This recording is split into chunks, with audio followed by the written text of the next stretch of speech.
Hier soir, 2 hommages ont été rendus à la jeune Lola assassinée. 1 minute de silence par les députés Rassemblement National et un rassemblement autour d'Éric Zemmour. Est-ce que c'est de la récupération ou, au fond, une forme d'émotion légitime? Moi, je vais vous dire, peut-être aussi parce que je suis père de famille et j'ai 3 filles. Être en colère après le drame affreux qu'a subi Lola, ça me choque pas. Je comprends que beaucoup de Français ont envie de le dire. De ce point de vue-là, je ne rentrerai pas sur ce terrain-là. Donc, tout ce qui rend hommage à Lola, je le comprends. Tout ce qui rend hommage au programme d'Éric Zemmour, évidemment.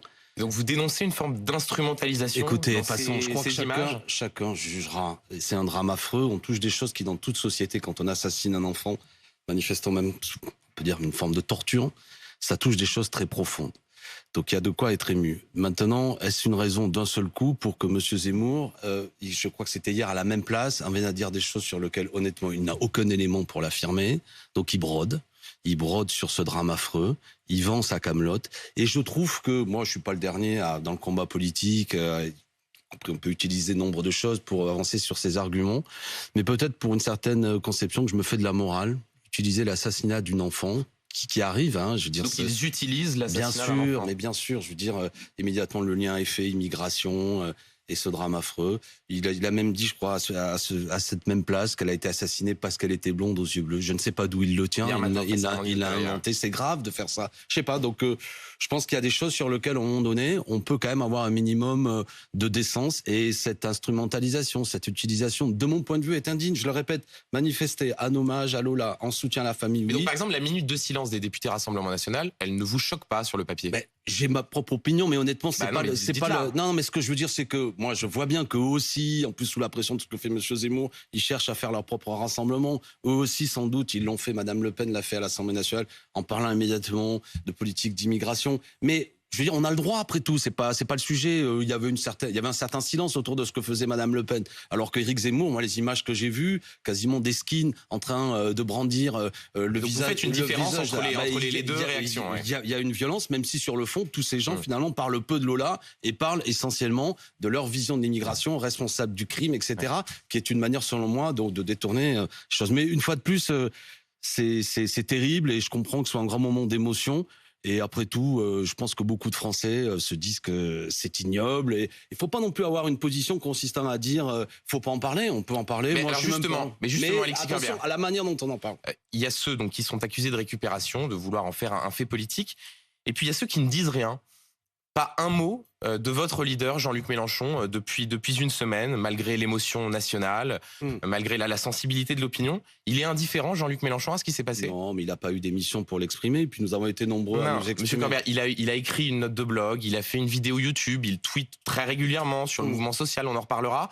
Pas un mot de Jean-Luc Mélenchon sur ce qu'il s'est passé, parce que tout simplement pour afficher une forme de compassion. Non, vous l'avez fait d'ailleurs, vous. Je viens de l'exprimer. Je crois qu'en plus, ce que veut Jean-Luc Mélenchon, c'est que nous continuions à ne pas lâcher le fil de la grande question qui est en cours et qui va être la suite de notre interview, c'est la question sociale. Donc, il n'est pas parlementaire, Jean-Luc Mélenchon, à ce stade. Non mais d'accord, mais monsieur Corbière, le président de la République, Emmanuel Macron, reçoit les parents à l'Élysée. Je vous jure, vous-même, vous dites, je suis ému, il ne faut pas dire, on n'en parle pas. Comment se fait-il que quelqu'un qui prétend aux plus hautes fonctions passe à côté de, je ne sais pas si on peut appeler ça un fait divers, quelque chose qui a ému? Monsieur Duhamel, ne faites pas la politique politicienne avec ça. Je vous jure que si Jean-Luc Mélenchon avait été président de la République, il aurait reçu les parents.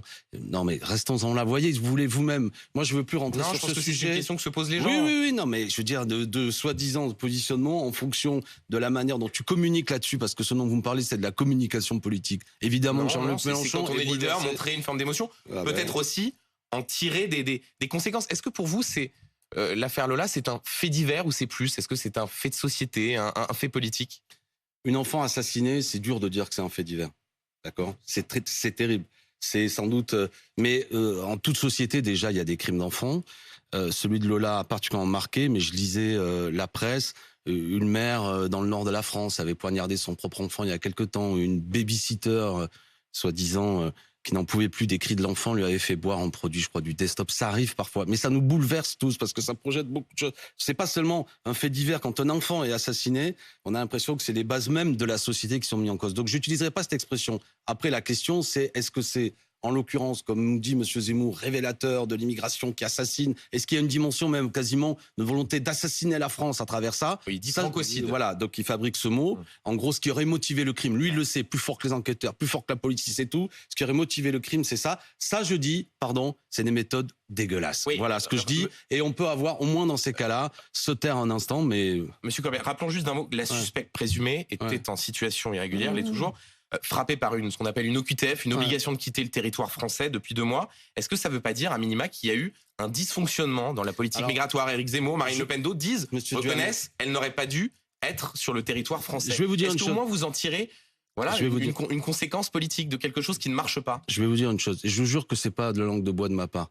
Invitez-moi une prochaine fois pour qu'on parle de politique d'immigration. Mais parler de ça à la lumière du crime de Lola, je trouve que dans ce cas, c'est donner le point à M. Zemmour comme s'il y avait un lien. Après, il y a un vrai sujet sur les politiques d'immigration. Les OQTF, ça ne marche pas. Seulement 1 sur 5 qui est exécutée. Je suis en train de vous dire, en parler à la lumière d'un crime, d'une enfant, sous-entendu, il y aurait un lien qui se créerait entre l'un et l'autre. Donc on ne tire aucune conséquence d'un dysfonctionnement. Vous plaisantez.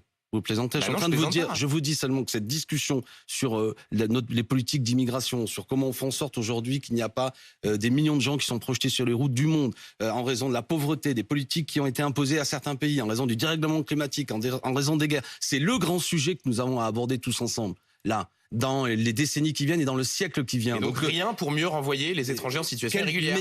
Meilleur, mais si on l'aborde sur cet aspect-là uniquement, déjà vous voyez, vous me faites parler de ce sujet, alors que je pense on peut consacrer une soirée à discuter des politiques d'immigration. Maintenant, ce que je ne veux pas, vous comprenez ce que je suis en train de vous dire, vraiment, prenez-le, je suis sincère. Je ne veux pas en discuter sur la base du fait, comme le disent certains, que si cette personne, on avait pu régler les problèmes du politique d'immigration, la gamine ne serait pas morte, il n'y aurait plus d'enfants qui mourraient. Elle n'aurait pas dû être sur le territoire, c'est un fait. D'accord, oui, très bien, très bien. Mais une fois qu'on a dit ça, vous voyez bien que le lien qui est fait, comme je l'ai entendu hier soir, migrants, assassins, donc la question de l'immigration qui est un grand sujet serait liée au crime. Je rappelle, parce que vous le dites vous-même régulièrement sur votre antenne, pas vous mais vos collègues, que 85% des crimes et des homicides qui sont commis le sont par des gens qui sont des Français. Donc soyons un peu, comment dirais-je, un peu de décence et de la cohérence. Ceci dit, il y a un vrai débat, on en reparlera à l'occasion d'autres émissions, qui est un débat sérieux et intéressant.